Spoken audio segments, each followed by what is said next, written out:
আমি মনে করি জীবনে বড় হওয়ার জন্য শুধু স্বপ্ন থাকলেই হয় না, দায়িত্ববোধ থাকাটাও অনেক জরুরি। যে মানুষ নিজের দায়িত্বকে ভালোবাসতে শেখে সেই একদিন সবার বিশ্বাস আর সম্মান অর্জন করতে পারে।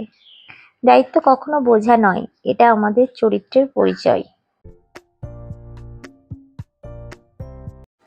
হ্যালো এভরিওয়ান, আসসালামু আলাইকুম। কেমন আছো সবাই? আশা করছি যে যেখান থেকে আজকের ব্লগ দেখছো সবাই ভালো আছো। আলহামদুলিল্লাহ, আমিও ভালো আছি। মারুফাস কিচেন ব্লগ থেকে আমি মারুফা।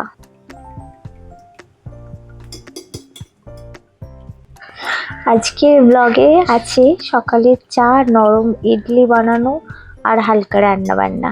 আর হঠাৎ খবর পেলাম দিদি আমাদের বাড়িতে আসছে। তারপর সবাই মিলে শাশুড়ি মার ফ্ল্যাটে গেলাম। যে সেখানে আর কি মা দিদির জন্য ভালোবেসে অনেক কিছু রান্নাও করেছিলেন। আশা করছি আজকের ব্লগে পরিবারের ব্লগটা আর কি তোমাদের খুব ভালো লাগবে। তো চলো ভিডিওটা স্কিপ না করে দেখতে থাকো। এখন বাজে ওই 7:30টার মতো। তোমরা তো জানো 7:30 মানেই আমি ব্রেকফাস্ট বানাতে শুরু করি। আর এদিকে রান্নাবান্না অনেকটাই হয়ে এসেছে। তো ইডলির ব্যাটারটা আমি একটুখানি আর কি করে রেখে দিলাম। একটু রেস্টে রেখে দিলে ভালো হয়, ইডলিগুলো সফট হয়। আর রান্নাবান্না শুরু হয়ে গেছে। ওইদিকে পেঁপে ডাল করছি আর এদিকে একটু ডিম আলু করব।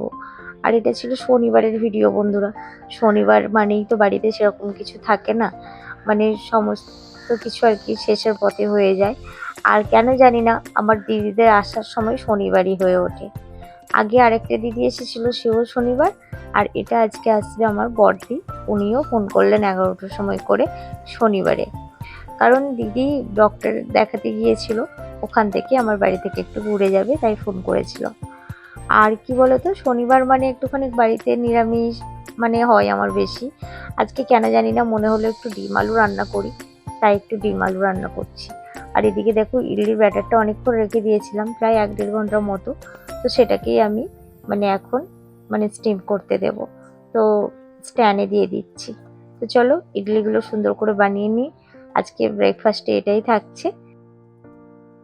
আমরা অনেকেই মনে করি দায়িত্ব শুধু কাজের বোঝা নয়, দায়িত্ব নিজের মানুষগুলোর পাশে থাকা, নিজের কর্তব্য পালন করা। কারণ পরিচয় কথাই নয়, দায়িত্ব পালনের মধ্যে ফুটে ওঠে। অনেক সময় আমরা এই দায়িত্বগুলোর থেকে দূরে পালাই, নিতে ভয় পাই। কিন্তু দেখবে কিছু কিছু ছোট ছোট দায়িত্ব আমাদের জীবনকে খুব সুন্দর মানে তৈরি করে দেয়। অনেক কিছু শেখা যায়, সেখান থেকে অনেক কিছু আমাদের শিক্ষা হয়। তো যাই হোক, চলো দেখো ইডলিগুলো সুন্দরভাবে হয়ে গেছে, কি সফট হয়েছে আর ভীষণ সুন্দর হয়েছে। তো চলো ইডলিগুলো তুলে নিয়ে আমি ডিম রান্নাটা রেডি করব। তো এখানে ডিমগুলো আমি একটু হালকা তেলে লাল করে নিয়েছি আর আলুগুলো লাল করে নিয়েছি, যেরকম সচরাচর ডিম রান্নাও হয়। একটা সময় ডিম ডিম আলু রান্না এটা যেন শুনলেই যেন রাগ হতো যে ডিম আলু আবার কি রান্না, এটা আবার খাওয়া যায় নাকি, এই দিয়ে আবার ভাত খাওয়া যায় নাকি। কিন্তু যখন বাচ্চাবেলায় হোস্টেলে পড়তাম, এই ডিম আলুর ঝোলটা আমাদের ছিল সব থেকে বেস্ট খাদ্য। সেখান থেকে এসে আমি ডিম আলু খাওয়াটা আমার একটা ফেভারিট ডিশ হয়ে গেল। তো যাই হোক, আজকে ডিম আলুতে আমি কিন্তু না দিলাম আদা রসুন আর না দিলাম পেঁয়াজ। জানি না, এমনি রান্না করেছিলাম কাঁচা লঙ্কা দিয়ে, ফোড়ন দিয়ে, দেখলে তোমরা এত ভালো খেতে হয়েছিল। মাঝে মাঝে কি বলতো, এরকম সাদামাটা রান্না বান্না খেতে বেশ মন্দ লাগে না, ভালো লাগে। তো দেখো এখানে কাঁচা লঙ্কা পাঁচ ফোড়ন দিয়ে আলুটাকে কষিয়ে একটু হলুদ একটু লঙ্কা গুঁড়ো দিয়ে আমি এবার ভালো করে কষিয়ে নিয়ে ডিম আলু রান্নাটা করেছি। আর আজকে একটু বানাবো সবজি ডাল। সবজি ডাল বলতে বেশি কিছু সবজি নেই, অর্ধেকটা ফ্রিজে খুঁজে খুঁজে বার করলাম পেঁপে, দেখলাম একটুখানি পেঁপে আছে, ভাবলাম এই পেঁপেটাকে আর কি করতে রেখে দেবো, কাল তো আবার বাজার আসবে, তাই পেঁপে পেঁয়াজ কুচি হলুদ আর তেল দিয়ে ভালো করে ওটাকে একটু মেখে নিলাম, নিয়ে কয়েক মিনিট ছেড়ে দিলাম। তারপরে দেখো প্রেসার কুকারে 2টো সিটি দিয়ে নেবো। এত ভালো হয়েছিল পেঁপে ডালটা খেতে, কি বলবো। মাঝে মাঝে এরকম খাবার দাবার দেখবে বেশ মন কাড়ে, বেশ ভালো লাগে। তো দেখো আমি ফোড়নে দিয়ে দিলাম 5 ফোড়ন আর শুকনো লঙ্কা দিয়ে পেঁপে ডালটাকে আমি ফোড়ন দিলাম। তো চলো ডালেও ফোড়ন দেওয়া হয়ে গেছে।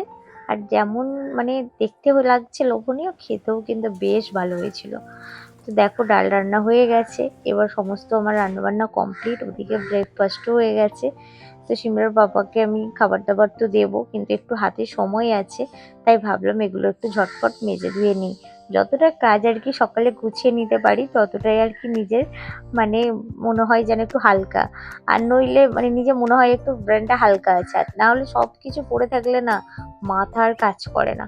তো চলো সিমরার পাপার আর কি লাঞ্চ বক্সটা রেডি করে দিচ্ছি। প্রথমেই দিয়ে দিলাম পেঁপে ডাল, তারপরে দিয়ে দিলাম ডিম আলুর তরকারি, এবার দিয়ে দেবো ভাত। যেহেতু এগুলো নিচেতে থাকে মানে ঝোল জাতীয় জিনিস, তো নিচেতে দিই আর ওপরে ভাতগুলো দিয়ে দিই। তো দেখো সুন্দর করে একদম টিফিন বক্সটাও রেডি করে দিলাম।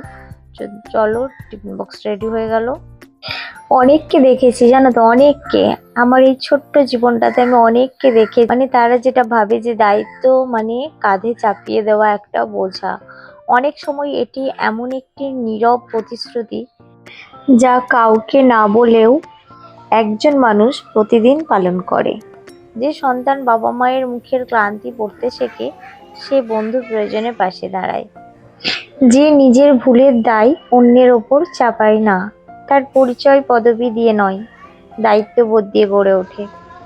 অধিকারে অধিকার মানুষকে বড় করে না, দায়িত্বই মানুষকে বিশ্বাসযোগ্য করে তোলে।